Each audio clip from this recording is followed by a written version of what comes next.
bit about University Express. It's Erie County Department for the Aging free lifelong learning program for older adults. And thank you for being here. The Department for the Aging's mission is to connect older adults with local resources that meet their unique needs. They offer so many great programs and services, including the State Fit Dining, frozen meal pickup, nutrition counseling, Club 99, free exercise classes, RSVP AmeriCorps, senior program, case management, health insurance, counseling, transportation, home care, family caregiver assistance, and help determining eligibility for SNAP and HEAP. The number to call for more information is 858-8526. University Express is now available at 29 different senior centers and libraries throughout Erie County. No membership is required at any location, and almost 400 classes are open to anyone who registers. You can join more than 50 virtual classes highlighted blue in the catalog. And out of respect for our speakers, please silence your cell phones. Thank you very much.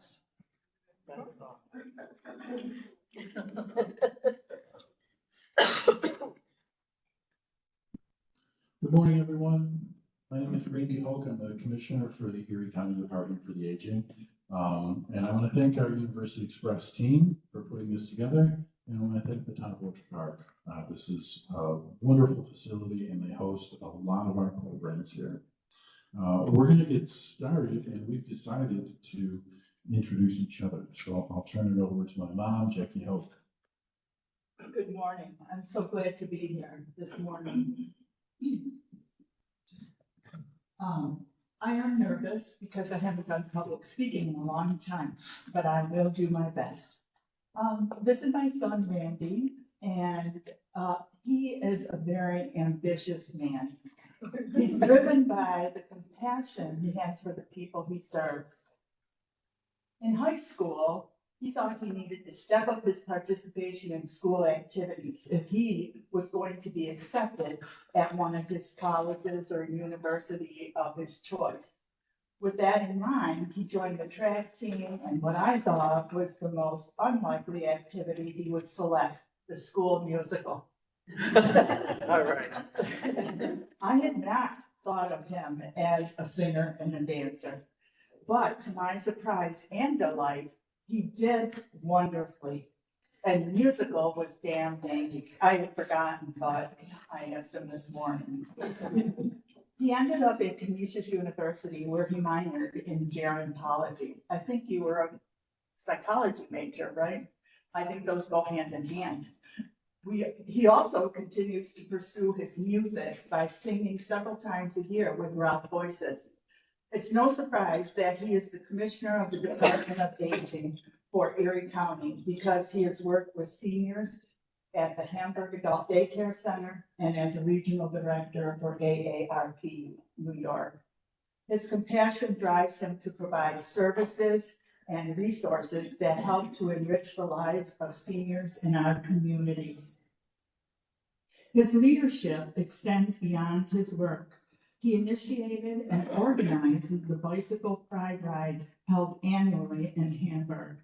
He also initiated and continues to organize a yearly camping, canoeing, and kayaking trip on the Allegheny River at Buffalo Woods Campground in Warren, Pennsylvania. Join him if you'd like. He gets a good crowd. He is a wonderful family man. He and his wife have set up such great and unique adventures for their 4 children who continue to enjoy spending time with their parents. With all of that, he doesn't neglect himself. Personal and spiritual growth are important to him, and today's presentation is part of that. Thank you for joining us today.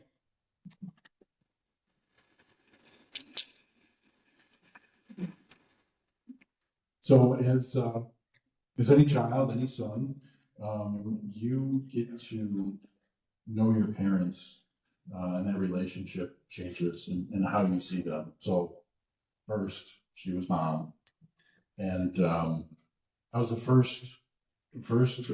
firstborn in my family, and we lived above Hoak's Armor Inn, just down the road, Armor Duels in Abbott and Bayview, for the first 3 years of my life. And the restaurant played an important role, a big role in our family life. There's some good and there's some bad in there, for sure. Living above the bar can be tough on a marriage and a family.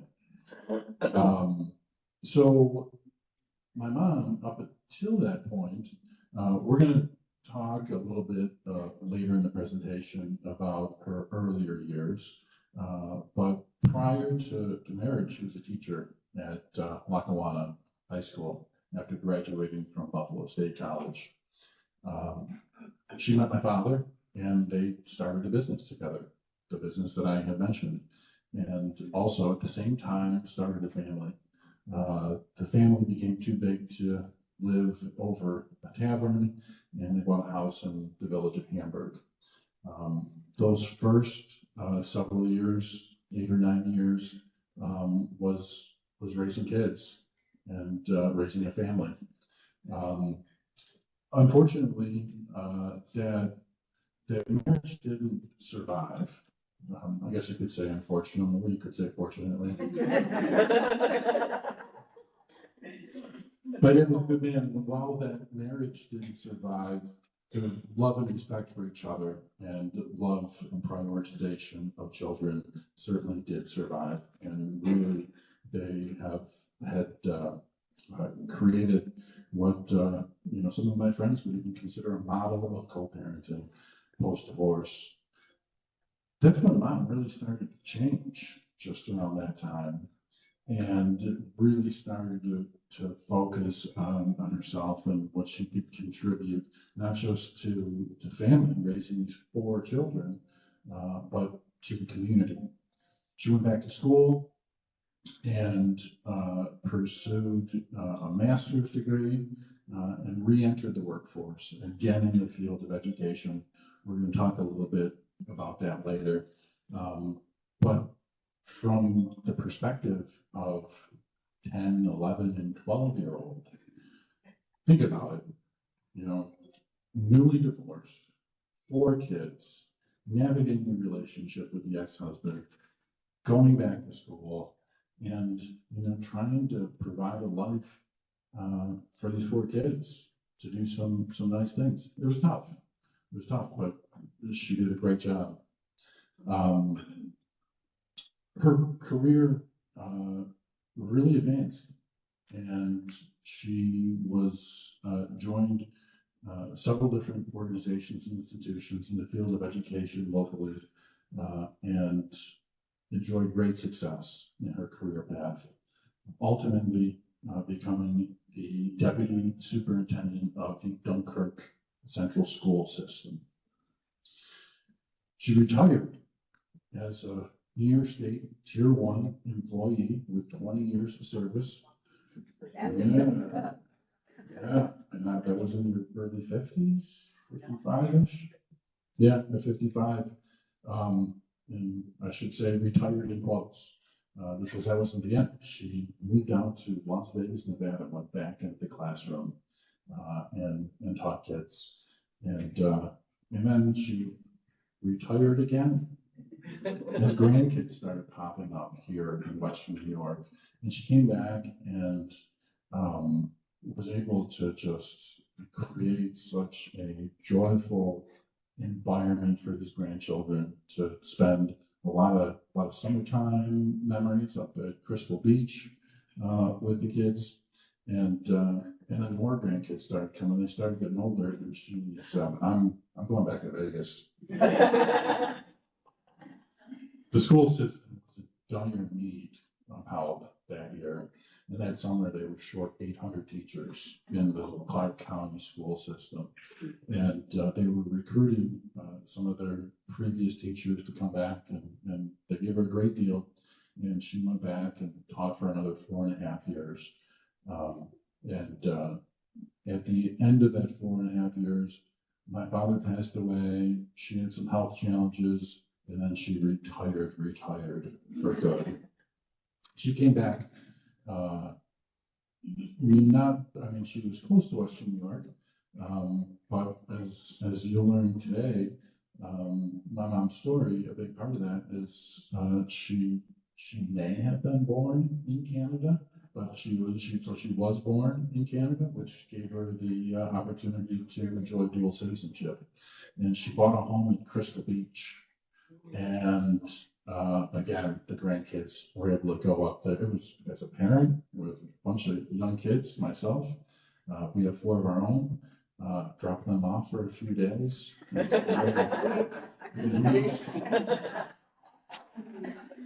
So, and then, as fate would have it, she decided to sell that summer residence, which was her primary residence, her year-round residence, and was able to sell that home in January of 2020. And thank God she was able to do that, because we wouldn't have seen her for years with the ensuing shutdown and pandemic. That's my mom. We're going to talk a little bit more about her later. We want to first we're here to talk about our story. And a big part of that story is the residential schools that Native children were subjected to in Canada. These are schools that, were in Canada. There were similar schools in the United States. And I was just talking to a friend before this presentation. This is a theme, unwanted children throughout history, throughout cultures, are often subjected to some horrible conditions, whether that's in Canada, the United States, Ireland. I don't think Father Baker's was too bad, but God, did my parents make it sound like it was. So, Mom's going to give some historical background.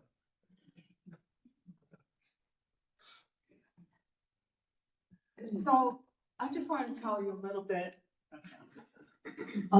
about the establishment of Indian residentials here in the United States and in Canada. The Indian boarding school systems in the United States and Canada share the same foundational objective: the forced assimilation of Indian children and the systemic erasure of their cultures, languages, and family structure. Historically, the U.S. system heavily influenced and served as the blueprint for the Canadian system. While both systems inflicted deep generational trauma through institutionalized neglect and severe abuse, they differed significantly in scale, administration, oversight, and their modern paths toward national reconciliation. Initially, many Indigenous leaders signed their treaties that included provisions for schools, hoping their children would gain skills and protect their sovereignty and advocate for their communities. So they wanted the schools because they knew they were going to have to, I guess I'd say, compete with the greater society, but also besides the advocacy and the keeping of the sovereignty, it was really important for their children to be successful again in the greater society. However, both the United States and Canada saw this as an opportunity to implement aggressive assimilation policies. Once the Canadian government became involved with the operation of the schools, they would appropriate funds from the tribal accounts for maintenance purposes. Next slide, please. The next slide shows the core comparison between the two countries. The total of the institutions, United States, larger network, again, over 350 to 400 schools across 29 states. In Canada, it was a smaller network. Of course, it's a smaller population in Canada, and it's an immense area also. And the primary operator in the United States was the government right from the get-go, and they used use churches to partner with to run these schools. In Canada, it primarily was church-run and funded by the state, but as time went on, as I said, the government became immensely involved. The system ideology, kill the Indian and the man, and that was Captain Richard Henry. And in Canada, to take the kid out of the Indian, Sir John A. Macdonald. Inspection and oversight, more frequent federal inspections and standardizations by the United States. But in Canada, it was highly decentralized with notoriously weak protective church oversight. The timeline, it says here 1819 to the 1970s, 1980s. 1980s, my children were born in the 80s, late 70s and early 80s. And it just, it's hard for me to fathom and think about if I were in that situation, my children being taken from me and put in a residential school. In Canada, 1883 to 1996, that is when the government started taking over in 1883. Of course, the schools, there were schools established long before that, 36 years before that, in the reserves, as it's called in Canada, honor reserves, and so they were run by the church, as I had said before, because there was an agreement between the church and the leaders of the nation. The National Truth Commission. In Canada, there's been a formal Truth and Reconciliation Commission, which was completed in 2015. However, there's no formal independent Truth and Reconciliation Commission in the United States. Both the US and Canada saw this, the United States has historically lagged behind Canada in addressing its boarding school legacy through federal accountability.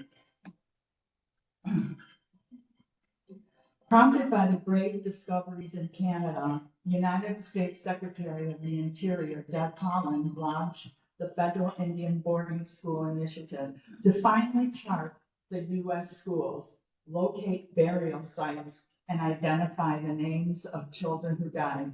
The U.S. has released investigative reports detailing the systemic horrors of its system. It has not established a comprehensive national compensation fund or a binding Truth and Reconciliation Commission comparable to Canada's framework. However, during President Biden's administration, he did apologize, which has been done not only, previously by Trudeau in Canada, but also by the Pope. So, baby steps, right?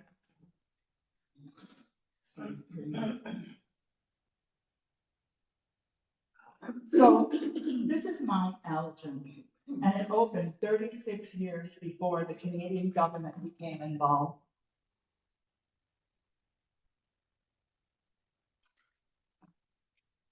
The Mount Elgin Residential School was established in 1847 by an agreement between the Missionary Society of the Wesleyan Methodist School Society and the Department of Indian Affairs. It opened formally in 1851, one of the first residential institutions in Canada.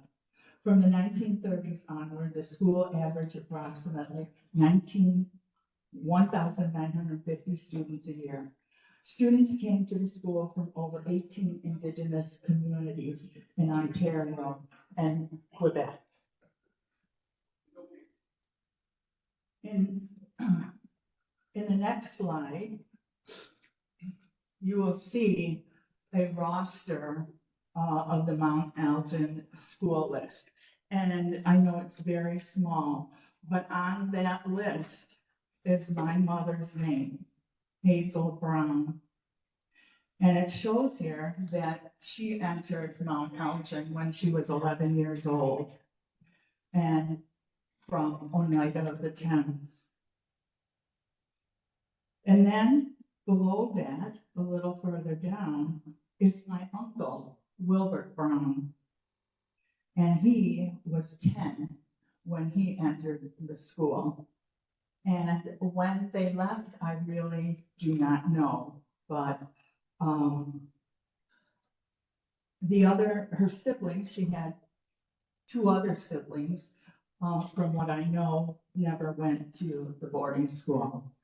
And that picture next to it, the reason I put that picture up there, it's from my imagination that, maybe that's the time when my mother was there. It kind of looks like, it could be that era. She was born in 1926.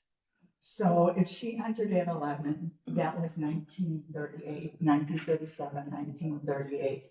So she could have very well been there. I was born in 1949, so it makes sense that that looks like that particular era. On the next slide, you will see,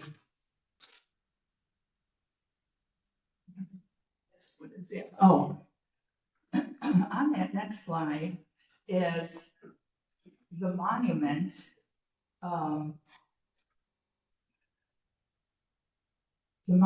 that have been installed on the site of where Mount Elgin was.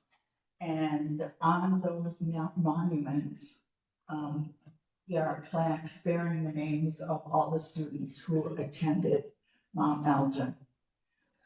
This is very memorable to me because Randy thought that maybe we should go up there and find the Mount Elgin school.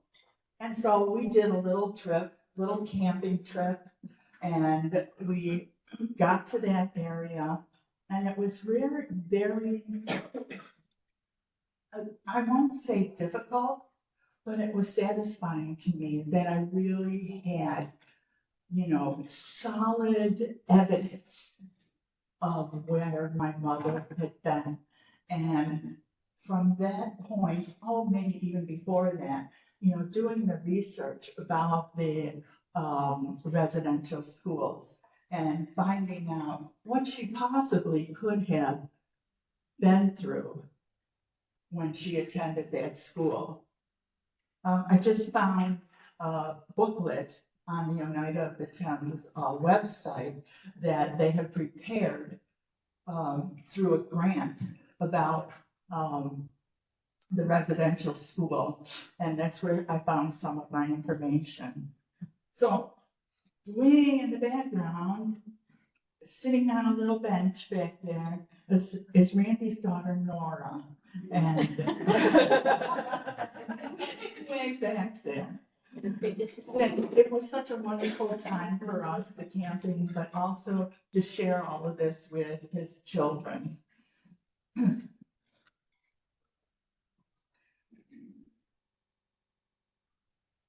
Slide 6.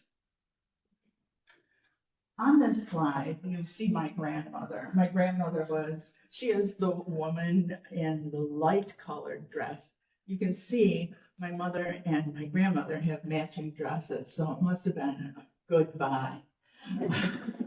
My grandmother was a homemaker, a caregiver, a clan mother. And I bear her Oneida name. It's Gajija Hoak, and it stands for holding a flower.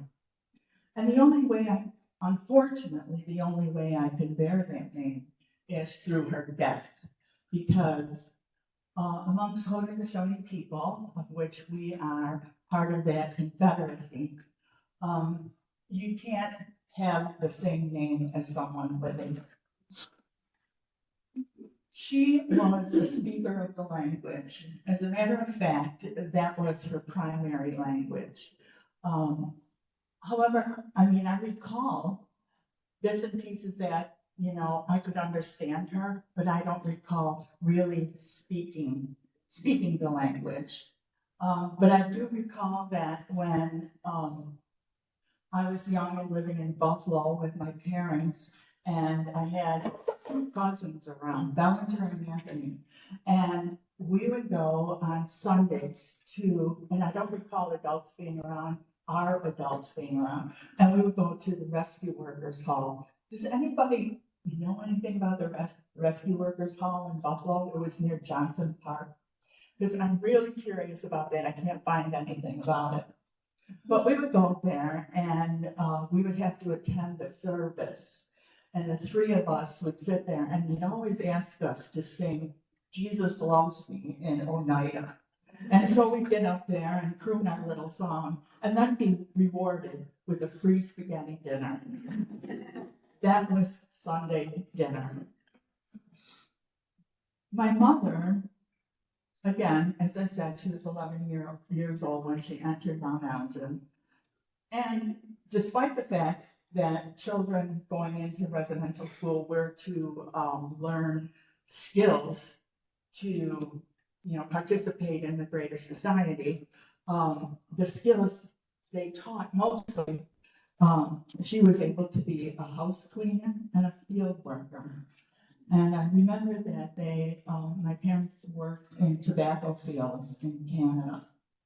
And we were very transient, moving at least 2 times a year between Canada and US for work. So I can sympathize and I have great empathy for our immigrants today who do the same thing. And, I even see them now out near us in Hamburg because there are farms in Erie that need to be worked. When I was with my parents, I was so independent. And I would say I was independent more due to neglect than I was, strong-willed. Because they both had a problem with alcohol. And it eventually caused their deaths. However, I had a hard time with letting go of that independence when I was put into foster care. At 8 years old, I was put into foster care because it was more like 9 years old, 8 and 9. Because I had been left overnight with a woman friend of my mother's, and I stayed there that night, and then the next night, and then the next night, and the next night, and the woman said, I can't keep you. I can't afford it. So she tried to place me with my aunt, who already had 7 children of her own, who could not also take me. So that's how I became part of social services and the welfare system. That's me, long time ago. And the reason for that picture is because when I entered foster care, I was immediately placed on a stool in the basement and had my hair cut. Because all Indians have lice, of course. So, and I wanted you to compare it with that picture of the children in the residential school. So I just can feel, a kinship with those girls in that picture.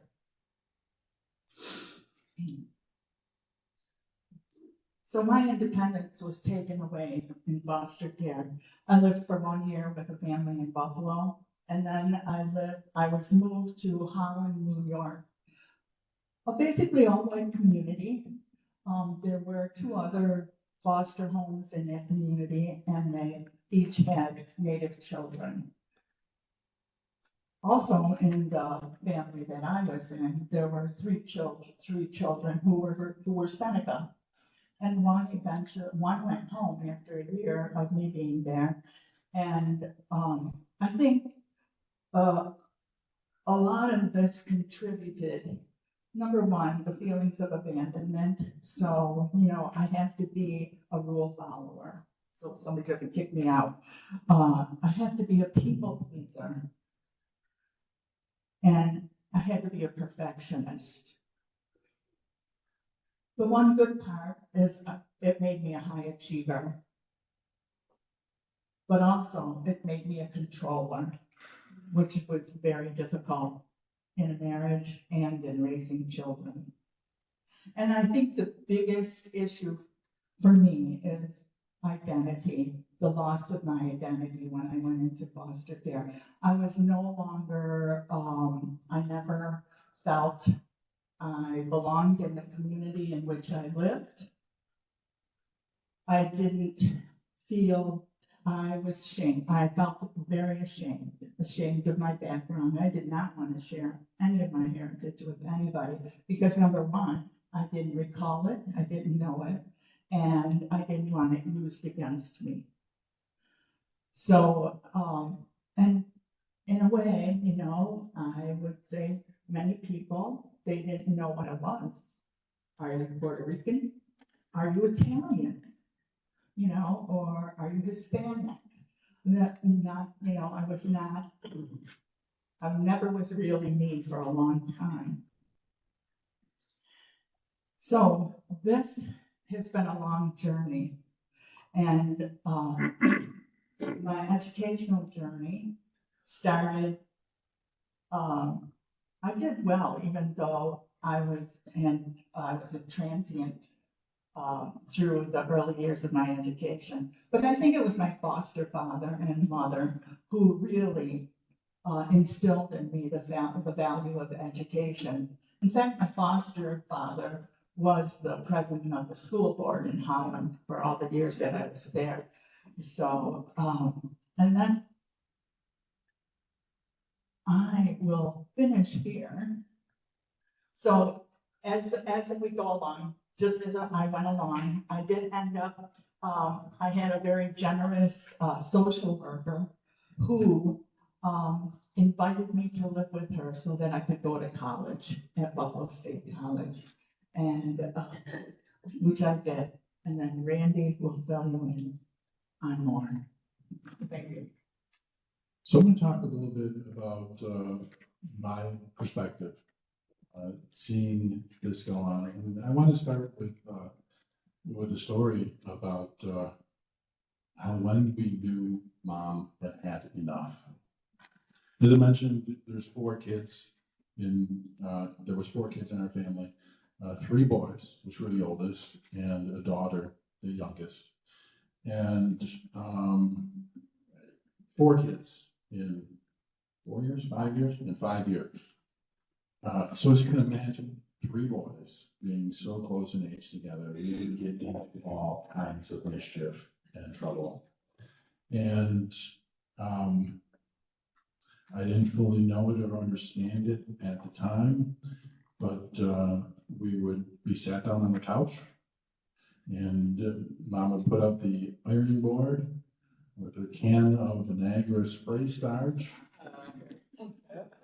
She would iron clothes. She would tell us the story that she just told you. And it's a tough story. It's a story filled with trauma, neglect, abandonment. And I know today that story was shared with us to put things into perspective.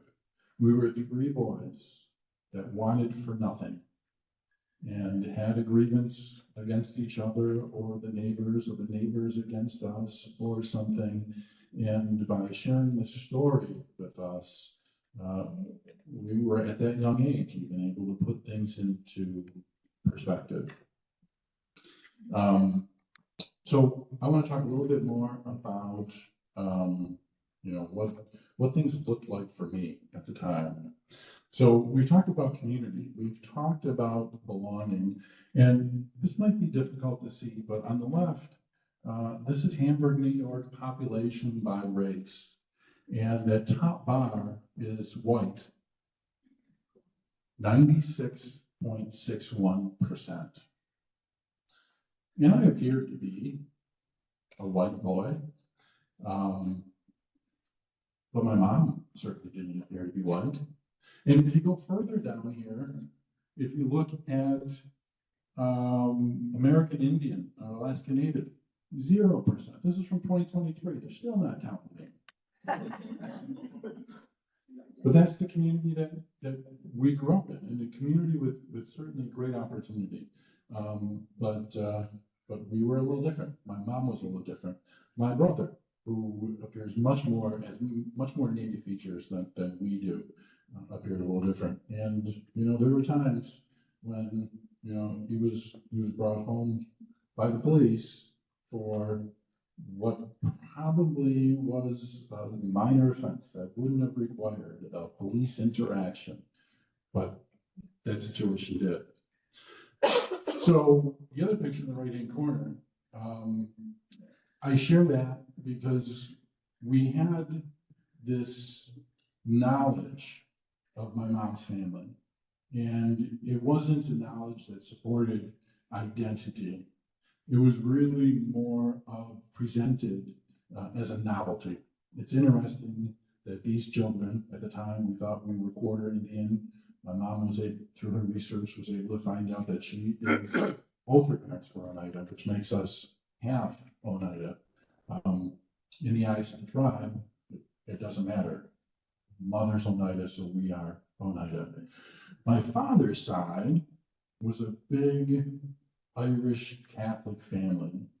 I was not just the firstborn, but the firstborn male. My father was not just the firstborn, but the firstborn male. So my grandmother, Nora Beasley, when she looked at us, that's what she saw. There's nothing that the firstborn Irish son could do wrong.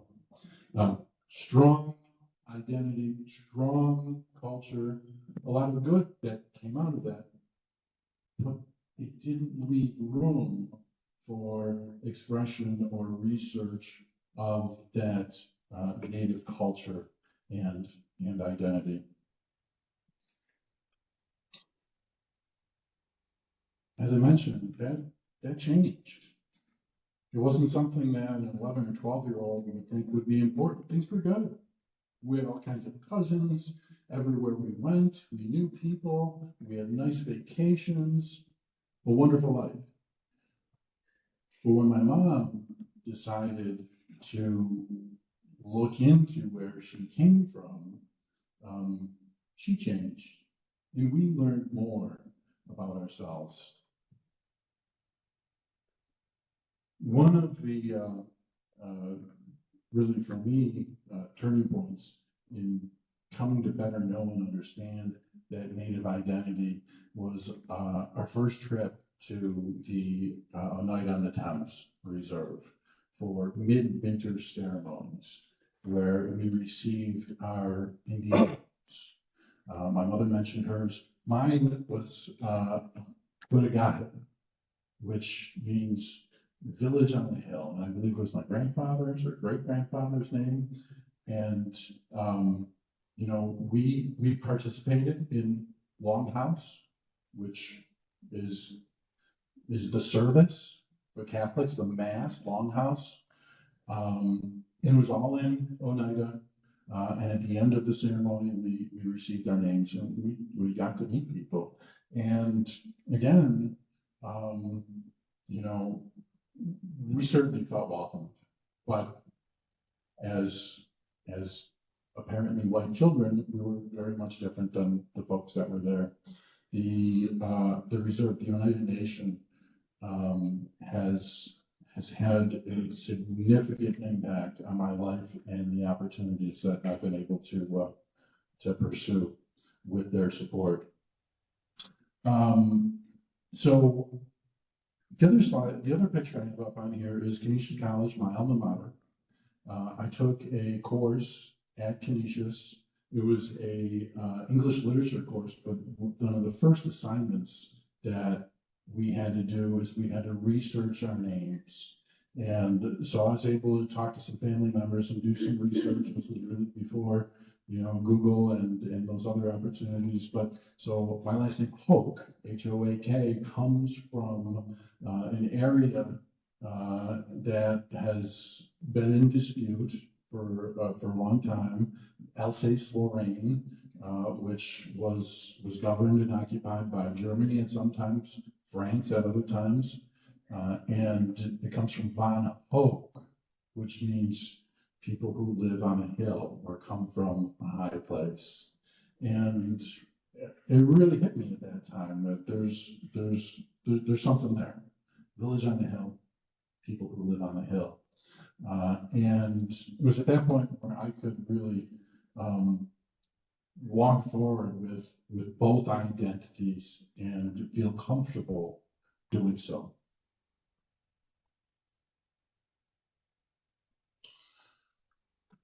So the story that my mother had shared has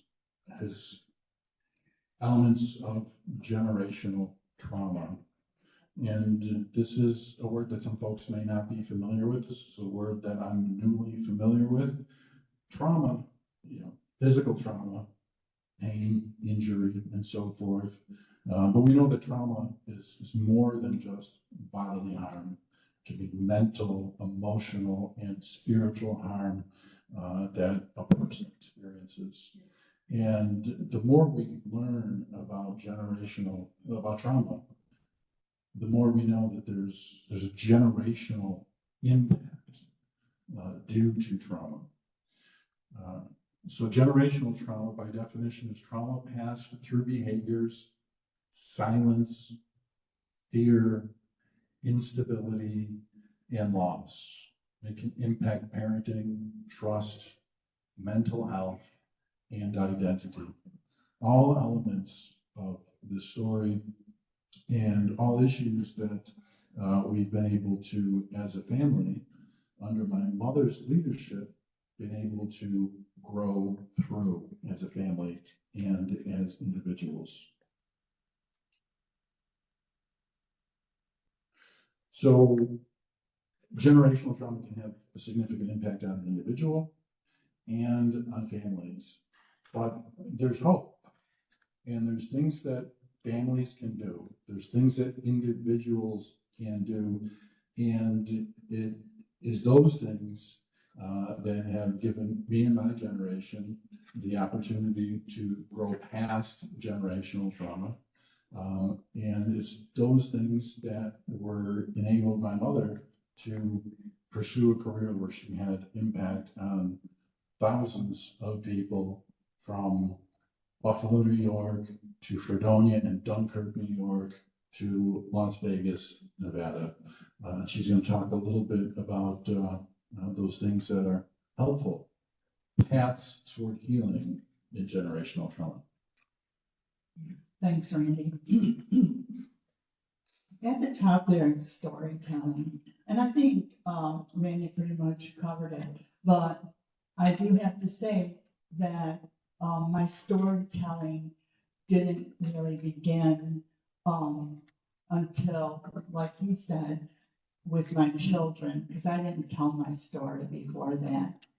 And also, not only that, in my support groups that I attended, the storytelling there, not only my story, but the story of other people. And that really affected me. And that's what brought about a lot of change for me. The cultural reconnection is really important for me. When I went back to school for my master's degree, I had to do an internship. And somebody had recommended, I was kind of nervous about it, but somebody said, maybe you could get an internship with the Western Consortium for Native Americans at SUNY Fredonia. So I sought out that internship and I was accepted. And it opened so many doors for me. It was unbelievable. I was able to attend 2 National Indian Education Association conferences, one in Omaha, Nebraska, and one in New Mexico, Albuquerque, New Mexico. That's where I began to really feel like I belonged, because there were hundreds of Native people in attendance there from all over the country and Canada. And it was amazing. We are alive, you know? We exist and we care about our future, and part of that is education. Not only that, when I worked for BOCES, I had the opportunity to write a grant for underserved populations. And I wrote my grant in collaboration with the Seneca Nation. And their program was called Project Dignity. And what it did was to provide training and workplace training, and kind of like, I don't want to say therapeutic presentations, I should say. But also it had to be culturally sensitive. So we did many things, not only crafting things, but learning more about what went on, what goes on in the nation, and how the women, and these women happen to be serving, they were, excuse me, they were on social welfare, and they were kind of mandated to the program. So, but we met daily and over a period of time, and they had a graduation, and actually many of the women were successful in getting employment, not only on the reservation, but outside the reservation, and continue to be working now. So I've kept friendships with the women who were in my program. And it was just one of the highlights of my work time. Community support, like I said, part of my changing and becoming more open about who I am and finding my identity. There's so many support groups that are not just meant for Native people, but for any kind of person who needs help with the trauma issues, or even your day-to-day life, getting through that day, each day. So I have been involved in that, and I think it's important to tap into those support groups. And lastly, naming the truth without shame. And that's why I'm here today. Taking away the shame. I don't have shame about who I am now or where I come from. And, but I think truth is the most important thing. And digging into yourself, finding out your truth, and sharing it with others and putting it out there really makes your life so much better. So I've done all of those things, and just being a part of this program helps me to. Now Randy he went to an event down at the Native American Community Services in Buffalo, and he came home and said he was at the elder lunch there. And what a great meatloaf they had. So he said, you might consider attending. So I did. I ended up going. And I was a little hesitant. And I said, what's wrong with me? Just go. And interestingly, through all the things that I've done, there were people there that I already knew. And, and we do crafts, but we also do important things like listen to the speaker who is presenting generational health program for everyone, and how are elders involved with the generational health. And here we are. So I don't know where I was going with that. But anyways, I'm going to pass this on to Randy. Thank you. So we have time for some questions and conversation. If you don't have questions, I have some questions for you. But very interested in hearing your thoughts, your experiences, perhaps a small part of your story. And I'll read the questions. Well, you think about perhaps raising your hand and we'll get a microphone for you. What surprised you most about the residential school system? What did you learn today that was surprising?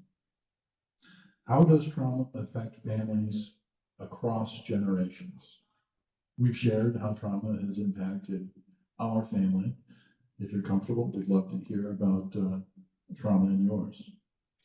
What role can empathy and listening play in reconciliation? And I encourage you to think about reconciliation beyond just reconciliation between two individuals, but reconciliation within oneself. And why is it important for survivors' descendants to share these stories?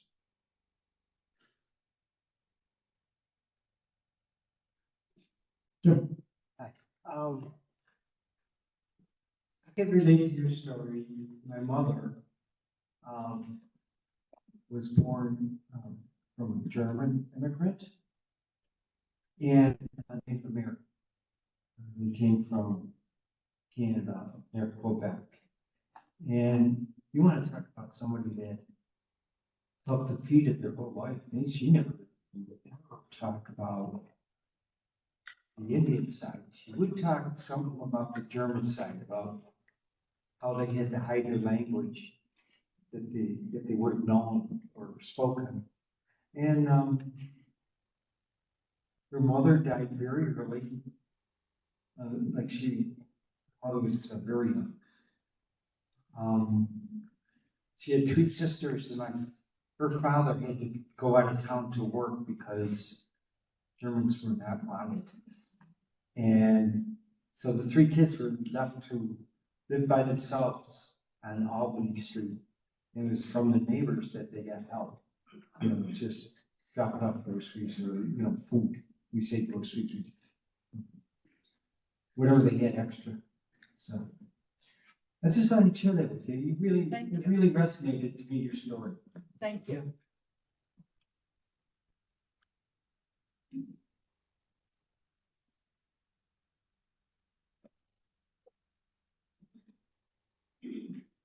First of all, I really want to thank you guys for doing this.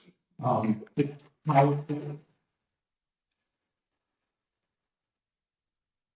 can't thank you enough. I do have a question for you. As far as the state of public education, to your guys' knowledge, no, I heard nothing, zero, about any of this kind of stuff when I was not only in grade school, but in high school. And the little bit that I did start to get to know was kind of maybe in college, but I'd like to know from you guys, do you know, have we progressed as far as in public education? Is this story similar to yours? Is it starting to become, get out there, I guess? That's a really good question, because in my experience, I'll just give you a couple examples. When I was teaching in Las Vegas, I walked by the social studies teacher's room, and it was Native American History Month. And he had a bulletin board filled with pictures of what I will say were dead Indians. And why I say it that way is because it's like oftentimes there's not acknowledgement that we are here. We have governments, we have schools, we participate in the greater government constantly. There are negotiations that go on between the sovereign nations and the United States government. All of this goes on, and I don't think we've come very far at all. And I was going to open with, and I forgot, we're here to tell you some secrets. And that's it. It's been a big secret. And unfortunately, I don't think it's gonna come out much sooner either. And if you think about, banned books, for example, what's happening with that?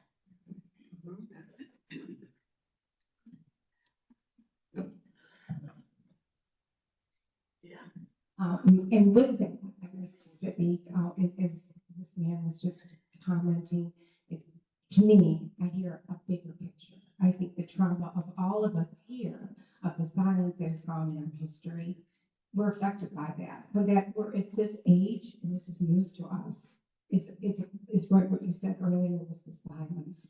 It's the continuous silence of not speaking about the abuse and misjustices that have gone on. It's particular right now in your story and of your whole heritage that nobody knows. So it's a trauma, generational trauma of our entire nation. And we all live with that. So I just want to comment. Thank you. Over there. Just a question. Did parents have a right to say, excuse me, no, I don't want my child to go to the school? If they refused, was there a consequence? That I'm not fully aware of. I know, I neglected to tell you about it another time in history, which might help you understand. And it was called the 60 scoop, of which I believe I am a part of. And I just wanted to read to you just a little bit about that. According to the Canadian Indigenous Foundation, the process of the 60 Scoop began in 1951, when changes to the Canadian Indian Act gave the provincial government authority over Indigenous child welfare. By the mid-1960s, the number of Indigenous children in the child welfare system in some provinces was over 50 times more than it had been in the beginning of the 1950s. During this time, Indigenous communities faced high rates of poverty and socioeconomic barriers, in large part due to the impacts of residential schools and the restriction of rights through the Indian Act. Instead of providing these communities with the proper resources and support, provincial governments decided the solution was to take Indigenous children away from their homes. In most cases, the child welfare workers were not equipped with the proper qualifications or knowledge about Indigenous child welfare issues. Decisions made to place Indigenous children in the child welfare system were mostly made by non-Indigenous social workers who worked in Euro-Canadian value systems and were not exposed to Indigenous worldview and family structures. They were not familiar with the culture of Indigenous groups they worked with, and their idea of proper care was based on Eurocentric values. In addition, child welfare workers did not have to seek the consent of Indigenous communities when taking these children from their families until 1980. The 60 Scoop was primarily ended in the mid-1980s by pressure from Indigenous leaders, public condemnation of transracial adoption as cultural genocide, and provincial judicial inquiries, most notably the 1983 Kimmelman report in Manitoba, which harshly condemned the mass removal of Indigenous children. So we have a little handout here of documentaries and movies and TV shows and literature that, you might be interested in doing or reading even more about this. And like we say, education is the key. Thank you. So I would just like to add that, so the schools closed because something happened. It was exposed. The government made a change. but the system didn't change. The system still had the same goals and objectives. Take the Indian out of the child. So, I mean, our government, our elected representatives, they're a good job. But the older I get, the more I work in government, if you're not looking at the system, nothing's really going to change. Although I knew Jackie before, I really came to know her through a support group that we both participated in Hamburg for many years. And we both were recovering from trauma from our families of origin and as life had led us. But it was truly the work of the support group that helped me with so many things. And both of us went on to better education, better understanding of our families. And Jackie today, a super successful person who's such a flood. And I just wanted to acknowledge that.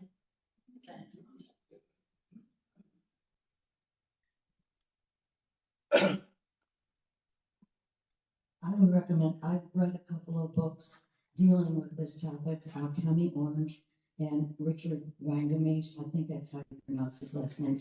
But I would recommend anybody who wants some more information to look at some of the authors who have lived the experience and talk about the horrors of living in some of the residential schools, just to give you a real serious perspective of what life was like for those kids.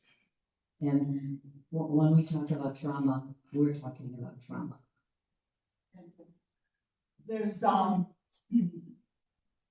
There's a documentary called Sugar Cane, and it was up for an Oscar this year. It didn't receive it, but it's something really worth watching.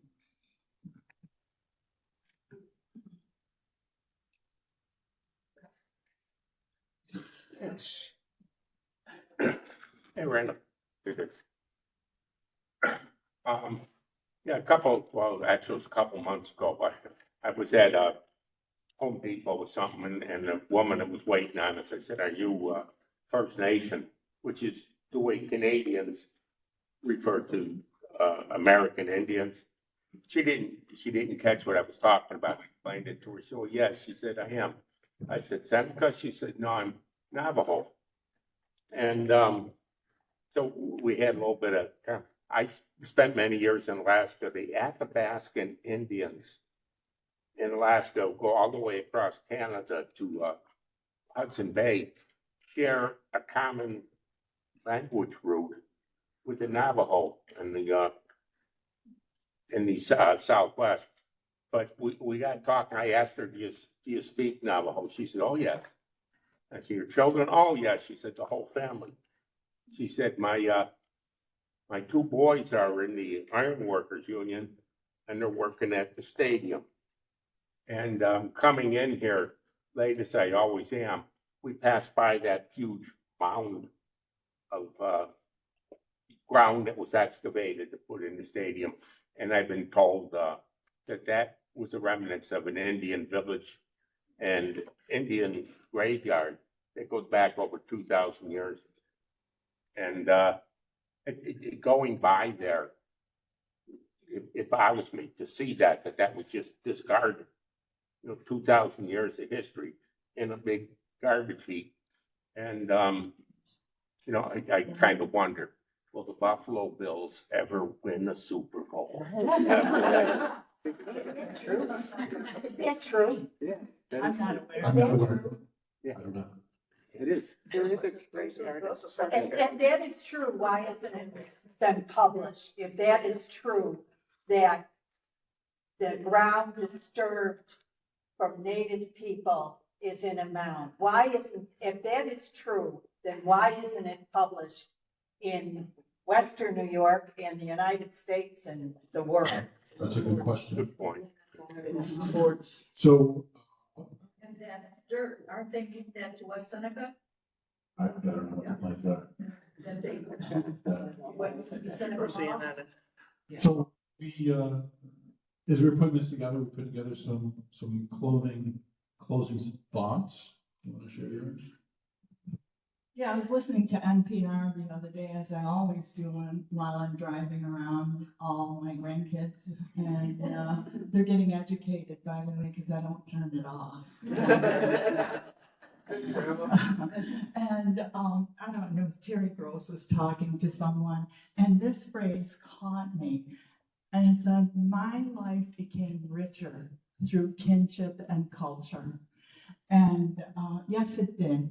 When I finally decided to dig into it, my goodness, how rich is my life and my kinship with my family. But not only that, kinship with the support groups, all these other things, you can find kinship anywhere. And we are more than happy to share our culture. Go to a powwow, folks. They'll love you, and you will enjoy watching the dancing and hearing the drumming. I just wanted to, we talked a lot about storytelling. We talked a lot about sharing trauma. Just a note about trauma, it's a big deal. And there's some trauma that, you likely would need some professional assistance with.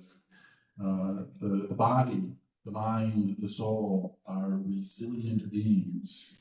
And often that trauma is scarred over and segregated and often completely forgotten, even by the individual that has experienced it.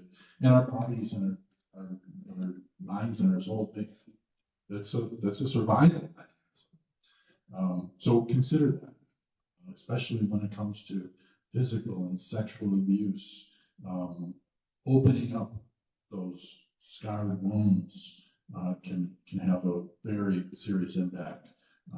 So if it's something that you're looking to address, talk to a therapist.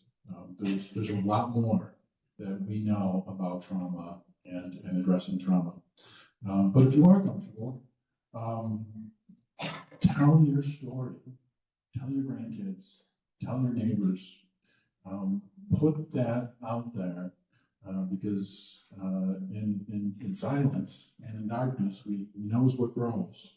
And storytelling, it creates healing, not just for families, but for communities as well. So thank you. It's great to see so many familiar faces in the crowd. Thank you for coming today and enjoy this beautiful Friday afternoon.